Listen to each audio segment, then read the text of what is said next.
News 4's Weather Extra with meteorologist Ryan Duggar.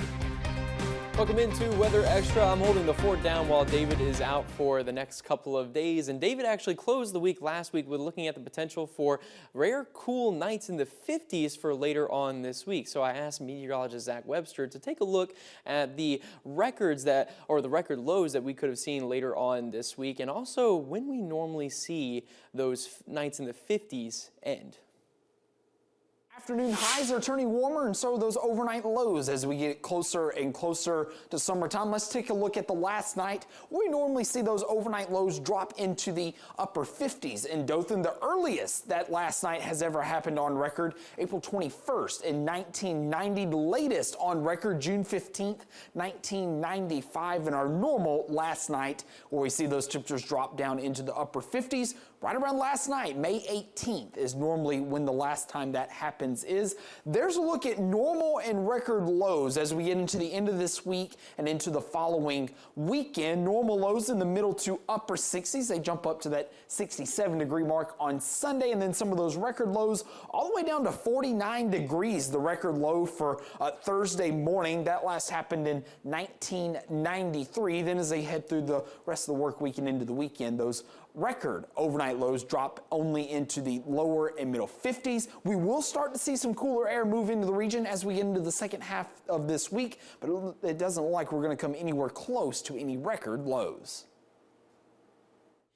Yeah, we were looking at that potential last week, Saturday being our best chance to maybe meet one of those records, but now it looks like some of the long-range models have been pushing that trough a little bit farther to the east compared to what they were showing yesterday. So we got to follow a little bit where the models are, and they help us really direct where our temperatures can go. So here's a look at that trough that is over the Great Plains, and this has been fueling that severe weather that we have seen over parts of the Mid-South. This will continue east, kind of being squeezed a little bit into the Ohio River Valley.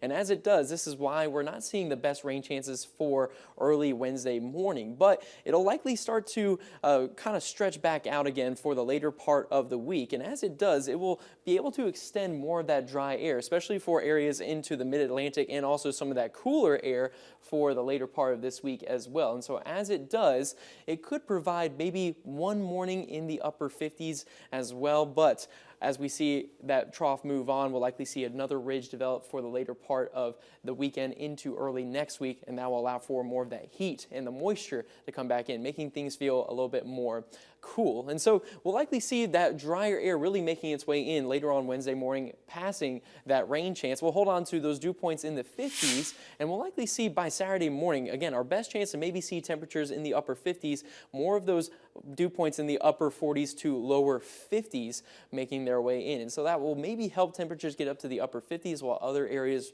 remain in the lower 60s. But again, the reason why is just because of how much of this dry air can really punch in. It's a little bit more directed farther to the east, and so it will really just depend how much of that can sneak in. But also, before the drier air makes its way in, we got to deal with rain chances, especially for Wednesday morning. So when we come back from the break, we're going to take a look at how well May has done so far with rainfall. Stay tuned. Welcome back to Weather Extra. It's been a very active few days for parts of the Great Plains and into parts of the Mid-South, where showers and thunderstorms have continued to just roll through the region. We're seeing that again for tonight throughout Arkansas into Missouri. Multiple tornado-warned storms along with that leading line. And this energy will continue pushing off to the east, and as it does, it will likely form another line for parts of the Mid-South tomorrow, and then diving towards the Wiregrass by Wednesday morning. But it'll only provide a few showers and thunderstorms for us. Likely areas could get less than half an inch of rain, while other areas remain dry. But while those rainfall totals remain pretty eager throughout Wednesday, there's that look of the drier air making its way in, giving off more sunshine for the later part of Wednesday as well. While those rain totals are a little bit more meager, May has been doing a pretty good job of providing some well-needed rainfall. We're over an inch now compared to normal for this month, and our rain total as of now is around 4 inches. But when you look back through August through May, of last year, or August of last year through May, we're still at the normal being 42 inches while the actual rain total is at 33. So we're still behind around 9 inches of rain. But according to the Climate Prediction Center, this summer could provide some above normal activity for rainfall, which is much needed. So hopefully we can get some of that in. But that's it for Weather Extra tonight. I'll be sure to have more tomorrow. Until then, have a great night.